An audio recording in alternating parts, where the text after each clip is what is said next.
Alô web, tudo azul por aí? Sejam bem-vindos a mais um Impulsecast. E olha só, somos feitos de histórias. Tem histórias que a gente vive, tem histórias que a gente assiste, mas elas transformam. E tem uma história que a gente vai ver agora de uma empresa que eu pude assistir, porque de fora eu fui vendo o crescimento e agora é um baita grupo, com um baita case. Então estamos aqui com o CEO da Cubus, Gerivaldo, pra gente trocar um pouquinho de ideia. Por favor, seja bem-vindo. Muito obrigado, cara. Obrigado. Prazer ter você aqui. Prazer todo meu. Velho, eu tava lembrando aqui de ver a Cubus ali começando e hoje...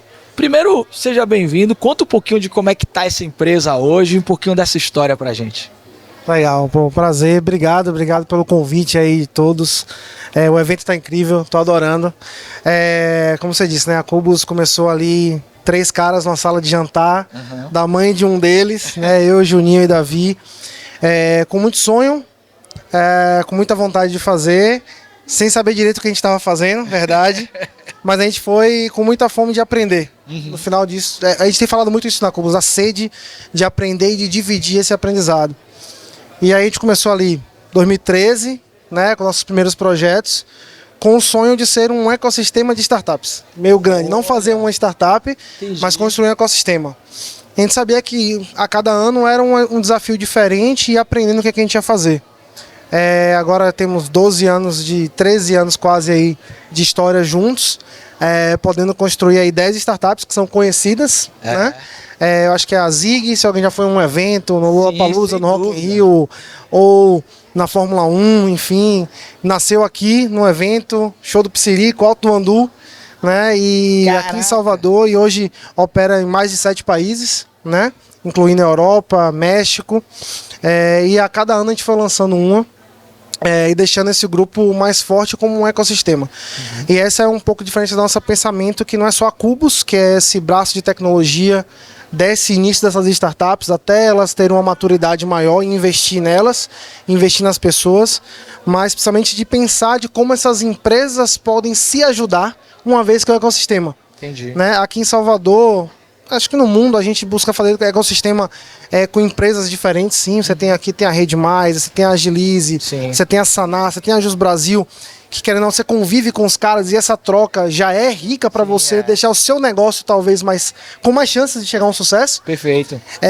E quando a gente consegue agora começar a ter um ecossistema nosso também, essa conexão fica até um pouco mais forte, os aprendizados ficam mais ali presos dentro do ecossistema, podendo dividir com os outros, e estamos pensando em lançar nossas próximas já, né? Eita, será que tem spoiler nesse Impulse? Tem coisa lançada no Impulse, inclusive. Ah, que demais! Olha só, você tá falando isso, velho, vem um filme na minha cabeça, porque eu acabei de conversar com o Daniel Lentz e ele tava contando que a gente vem de uma educação que é pouco colaborativa nesse sentido. E eu lembro que quando eu tinha uma banda de rock nos anos 80, 90. Eu não sou tão coroa assim não, velho. Mas uma coisa que acontecia muito era assim, uma banda tocou, quando vinha outra, diminuía a mesa de som para dificultar a outra de sair um som legal. Porque era uma escassez de espaço, tinha uma briga. E quando você fala assim, pô, eu vejo lá, eu vi a Sanar, eu vi a tal, e a ideia de ecossistema, ela é algo muito importante, tem muito a ver com o Impulse e com a Rede Mais, né? Que ninguém vai crescer sozinho, né? Como é que é isso pra você? Velho, eu acho que a competição, ela tem algumas vantagens e desvantagens. E a cooperação, pra mim, tem vantagens absurdamente assim, incríveis. Sim. E isso acaba envolvendo muito uma cultura regional, local, ou como a gente se relaciona. E geracional. Sim, também. Eu acho que tem muito disso também. Se você pega a própria Apple, o Steve Jobs era extremamente competição dentro do ambiente de trabalho. Sim.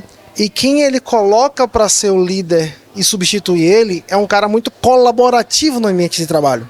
Veja, a mesma empresa tem uma história de competição até destrutiva, de certa forma. O time Macintosh, que eu trabalho 18 horas por dia e feliz, contra os outros que são piores na mesma empresa, e transforma para um outro cara que fala, não, a partir de agora, essa filosofia não cabe mais aqui. Sim. Né? E foi a primeira empresa a valer trilhão no mundo. Né? Então, tem momentos e tem formas que essas filosofias acatam. Eu acredito muito no ecossistema, como cooperação positiva mesmo. Quando eu vejo uma startup começando hoje, primeira coisa que eu penso é, eu não quero que esse cara cometa os mesmos erros que eu cometi. Sim. Eu quero que ele invente erros novos para que ele me ensine também um caminho que não seja tão legal, porque no final é como se fosse um oceano. Sim. A maior parte do oceano não tem vida. Tem nos bancos de corais, que tem uma vida, uma diversidade muito grande. Que é um sistema, né? Que é um sistema em si que se mantém vivo Legal, cara. uma ilhota ali, vamos dizer. Vejo que isso é muito possível. E a gente gosta disso. Acho que tem a questão do talento também. Quando você divide um conhecimento e sente prazer nisso, é diferente do que só ganhar uma competição. Só é quem tem um salário maior ou a empresa que vai ter um valuation maior. Sim, sim. A competição é muito mais interessante quando você está junto, vivendo. Completando, eu e José Messias, fundador comigo, CEO da Cubus Academy, a gente se conheceu em ambiente de robótica de competição. Que era o do Da Lego? RoboCup. Do Lego. Sim. A gente se conheceu aí. Quando eu pensei em fazer cubos, o primeiro cara que eu procurei foi o Júnior, porque eu já estava competindo com ele, contra ele também. Olha que legal. E o mais legal desse momento, inclusive a RoboCup vai ser aqui, mundial, vai ser esse ano em Salvador. Yes! Então já bota na agenda aí, viu? E o que acontece? Você tem uma competição de robótica, de robôs de futebol autônomos, que no final do dia você tem que contar para todo mundo como você fez. Porque é sobre desenvolver o conhecimento, não sobre ganhar um troféu, né? Embora tá todo mundo ali incumbido de quero ser melhor que aquele cara naquele momento. Então tem uma competição construtiva, colaborativa também que pode existir. Então isso tem a ver também com uma educação que incentiva a colaboração. Total. Educação é o início de tudo, assim. Né?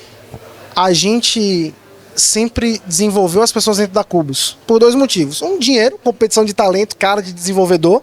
Segundo, a gente gostava. A gente gostou tanto que a gente fez uma empresa só disso, que é a Cubus Academy. E que vocês pegaram também uma época crítica disso, Muito. que era uma escassez de conhecimento e mão de obra nesse segmento. Né? Exato. E todos os, assim, todos não, mas muitos mentores que vinham falando a gente da Cubus, você quer fazer ecossistema, quer criar startup? Vai para São Paulo. Fala, cara, tudo bem eu ter um escritório em São Paulo, tudo bem eu ter um comercial em São Paulo, mas o meu talento está aqui. Sim. Eu tenho pessoas talentosas em Salvador, por que não criar essa oportunidade junto aqui, na minha região? É um certo bairrismo, mas no final das contas, o que falta para...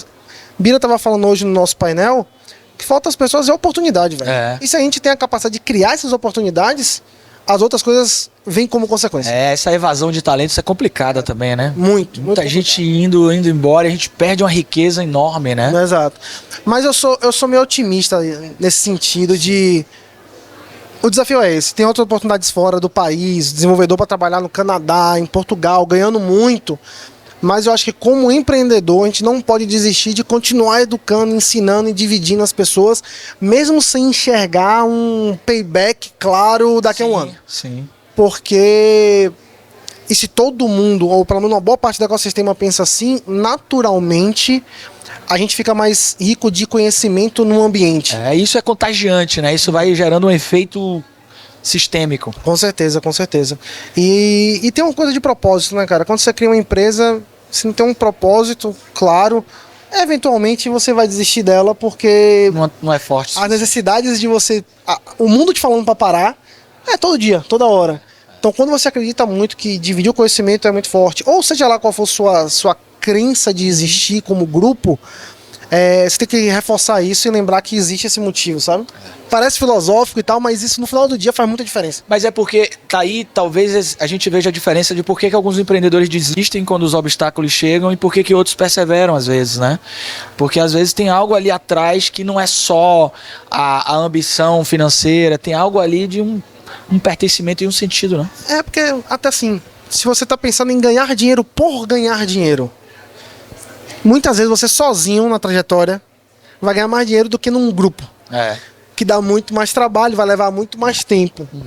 Né? Então, para entrar no grupo não é só pelo dinheiro, é por gerar algum tipo de valor específico para um grupo específico que você queira criar ou para a sociedade. Né? Costumo falar, o nome é razão social por algum motivo. Você tem que ter uma razão para a sociedade, para aquele negócio existir, resolver algum problema. A história das organizações é assim, né? As organizações surgiram como um agrupamento de pessoas para resolver problemas. Perfeito. E aí depois elas entenderam, não, dá para ganhar dinheiro, dá para ganhar um excedente. E é importante, inclusive, se essa empresa, se essa organização, ONG ou não, para de crescer, é uma ladeira para baixo. Sim. Então, a necessidade do crescimento não é uma ambição pela ânsia apenas do crescimento. Que existe instituições assim, existem pessoas assim.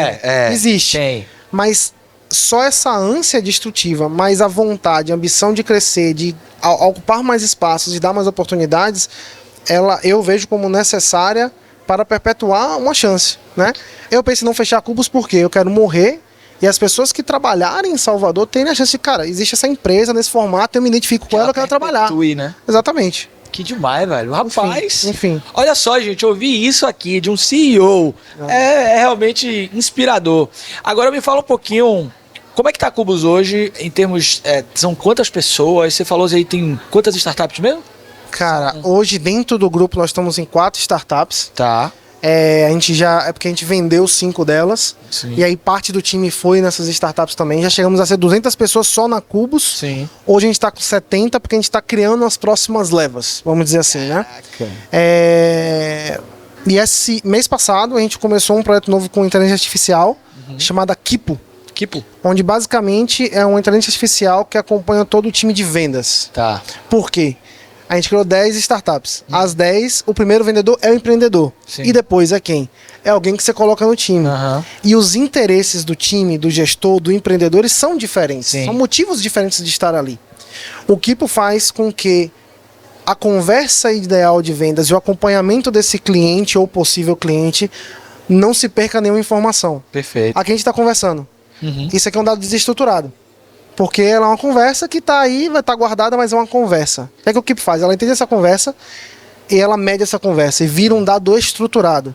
Seja dentro do WhatsApp, seja numa reunião presencial, ou seja numa reunião online. Sim. E guia esse vendedor a vender melhor. Então a gente faz o coach do vendedor enquanto a gente entende cada pedaço dele. Próximo passo está muito voltado à aplicação de inteligência artificial, não só na Cubos Tecnologia, como na Cubos Academy também, que a gente tem a M, que é a inteligência artificial voltada ao aprendizado do estudante. Está na Sanar, já está na Descomplica. Então todo estudante de alguns cursos online que a gente já são nossos clientes, pode só perguntar para a M e ele consegue ajudar o estudante a viver aquela experiência do aprendizado. Pô, é como se vocês treinassem uma específica ali dentro daquele. Exato. Daquela linguagem. Imagina que você está assistindo uma aula online e você pausa e pergunta para IA, aquele slide ali, esse slide, aquele ponto vermelho significa o quê? Sim. Aquele símbolo é o quê? Ele pode falar, isso é um coração. Legal. Nacional, por exemplo, que faz isso e isso, o professor disse isso e isso. Resolva aquela equação para mim. É assim que você resolve aquela equação. Agora teste tal coisa. Então a M te estimula.